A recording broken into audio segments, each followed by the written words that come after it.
বসুদেব যখন প্রথম সন্তানকে নিয়ে গিয়ে কংসের হাতে তুলে দিলেন, কংস সেই সন্তানকে খড়গ দিয়ে চূর্ণ বিচূর্ণ করে দিলেন। আর আনন্দে বলছেন, এই তো আমি পেরেছি, নিজের নিয়তিকে আমি বদলে দিতে পেরেছি, আমার ভাগ্য আমি বদলে দিতে পেরেছি। এই বলে প্রথম সন্তানকে একটি খড়গ নিয়ে চূর্ণ বিচূর্ণ করে দিলে। যথাকালে দেবকী দ্বিতীয়বার গর্ভবতী হয়ে দ্বিতীয় সন্তান যাবে লোভিল জনম, পরাগ ঘাতে চূর্ণ তারে করিল রাজ। দেখুন, 6টি সন্তানকে কংস 6 রকম ভাবে প্রাণে বধ করলেন। প্রথম সন্তানকে অসি নিয়ে খণ্ড বিখণ্ড করে দিলেন। দ্বিতীয় সন্তান যখন জন্মগ্রহণ করলেন, বসুদেব আবার নিয়ে গিয়ে তুলে দিয়েছে কংসের হাতে। আর কংস ঊর্ধ্বে পদ তুলে যেমন পদাঘাত করলেন, সেই সন্তান চিরকালের মতো নিশ্চিহ্ন হয়ে গেল।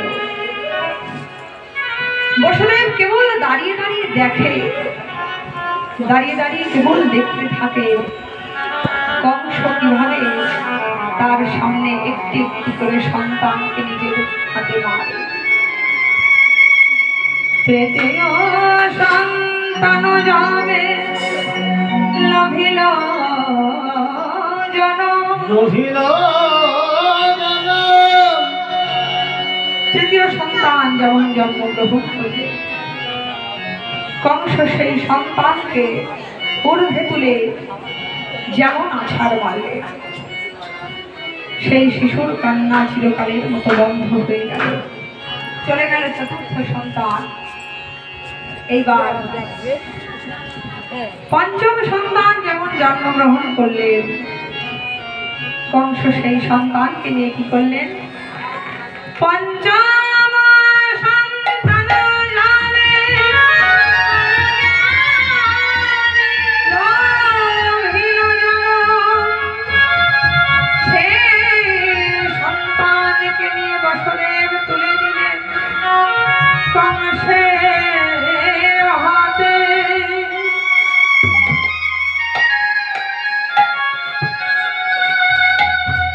পঞ্চম সন্তান, তার দশা হলো বড় ভয়ঙ্কর।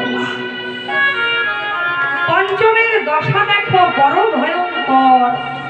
তপ্ত তৈলে ফেলে দিল কংস দুরাচার।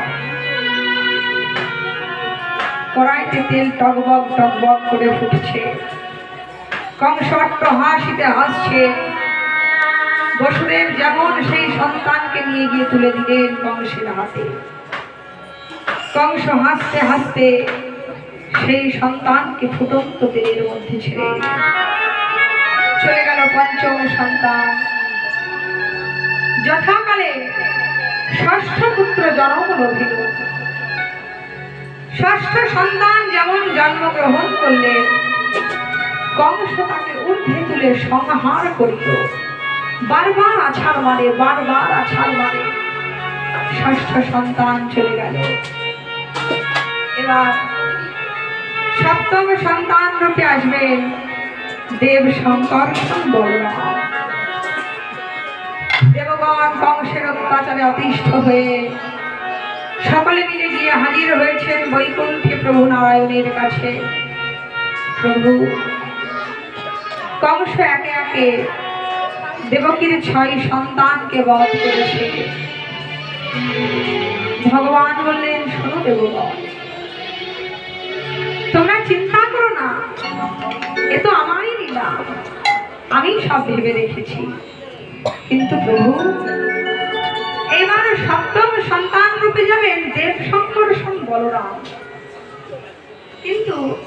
তাকে রক্ষা করবে কে? ভগবান বললেন, শোনো দেবগণ, সপ্তম সন্তান রূপে যিনি যাবেন তিনি হলেন দেব শঙ্কর্ষণ বলরাম। তিনি দেবকীর গর্ভে যাবেন বটে, কিন্তু আমি তাকে শঙ্কর্ষণত্ব শক্তি দ্বারা তাকে মথুরা থেকে পাঠিয়ে দেব বৃন্দাবনে মাতা রোহিণীর গর্ভে।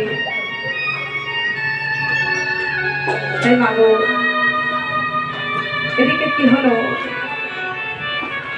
10 মাস 10 দিন পরিপূর্ণ হচ্ছে, সবাই বুঝতে পারলেন দেবকী গর্ভবতী, কিন্তু গর্ভে সন্তান নেই।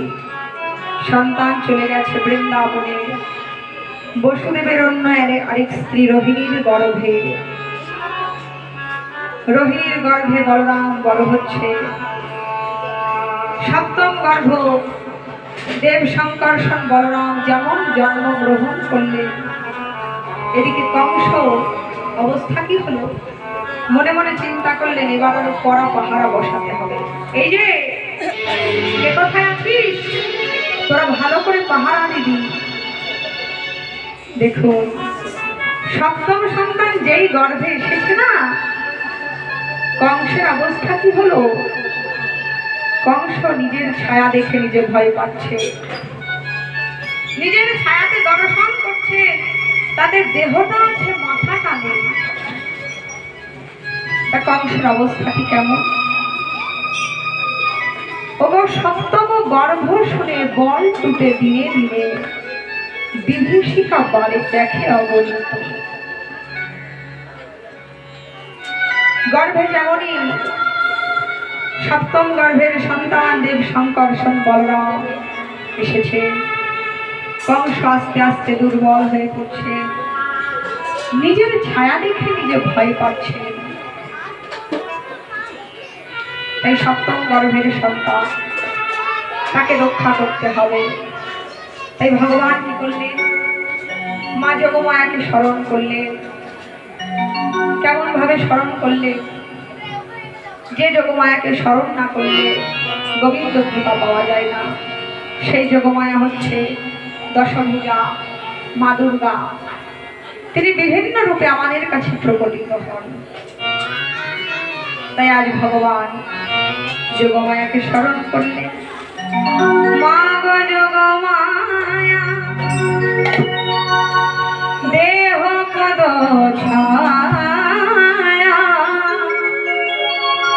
শঙ্কর জায়া এসো মা জননী। মা গো যোগমায়া দেহ পদ ছায়া শঙ্কর জননী দেহ মগ শক্তি। যোগমায়া দেহ পদ ছায়া শঙ্কর জায়া এসো মা জননী। মা গো যোগমায়া দেহ পদ ছায়া শঙ্কর জননী দেহ মগ শক্তি।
ভগবান যেমন স্মরণ করলেন মা যোগমায়া, দশভুজা মা দুর্গা, তিনি প্রকট হলেন বৈকুণ্ঠ ধামে প্রভু নারায়ণের কাছে। প্রভু, আমায় আহ্বান করেছ?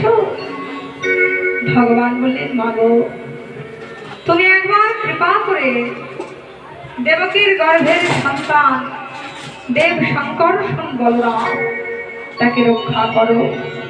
কি করে রক্ষা করব? ভগবান বলে, মাগো, তুমি যাও সেই মথুরায় কংসের কারাগারে, সেখানে সপ্তম গর্ভের সন্তান দেব শঙ্কর্ষণ বলরাম তাকে রক্ষা করতেই হবে। তাই মা যোগমায়া কি করলেন? দেবকীর গর্ভ হতে বলরামকে পাঠিয়ে দিলেন বৃন্দাবনে মাতা রোহিণীর গর্ভে। কিন্তু সবাই বুঝতে পারলেন দেবকী গর্ভবতী, কিন্তু গর্ভে সন্তান কোথায় গেল? সন্তান চলে গেছে বৃন্দাবনে বসুদেবের অন্য আরেক স্ত্রী রোহিণীর গর্ভে। অথচ মথুরার চারিদিকে রটে গেল দেবকীর সপ্তম গর্ভের সন্তান নষ্ট হয়ে গেছে। কংস মহারাজার এই কথা বিশ্বাস হলো না। কংস একদিন হন্তদন্ত হয়ে ছুটতে ছুটতে এসেছে কারাগারের দরজার সামনে। কই দেবকী, দে তোর সপ্তম গর্ভের সন্তানকে আমার হাতে তুলে দে। দেবকী আজ করজোড়ে নিবেদন করে বললেন, দাদা,